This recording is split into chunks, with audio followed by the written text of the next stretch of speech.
Hi, I'm Melanie Ray, founder of Guided Business Plan, and I'm talking to you, supplier inclusion professionals. I have a series about best practices, and this is our second one regarding outreach. And so our best practice suggestion for you is to create a pre-qualifier form. This will help you engage those companies that you've met personally to keep track of who they are before or in addition to them going into your database. So let me explain why this is helpful to you. Two reasons.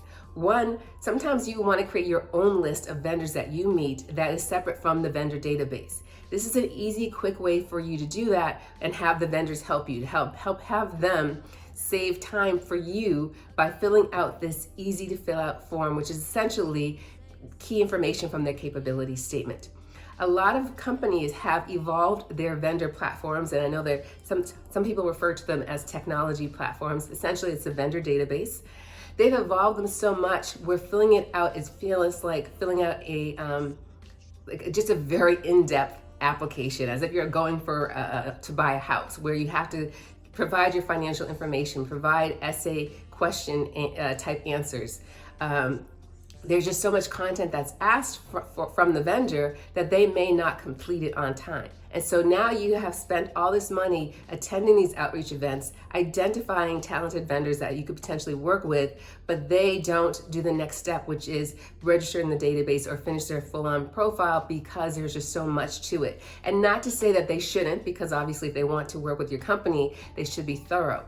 But if it's preliminary, if they don't know that there's an opportunity with your company and for them to devote that much time and to share that much information, you may end up having a disconnect there. So if you create a pre-qualifier form within a survey app, such as Wufoo, SurveyMonkey, Google Forms, or one of your internal ones that just asks for some basic information, it starts the process. You're able to capture that information, essentially like a lead, from that vendor, where all they're doing is giving you that essential information that you need to keep track of them and then go to the next level.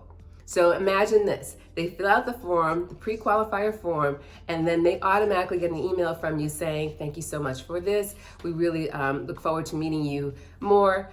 Please go ahead and fill out our more in-depth vendor profile.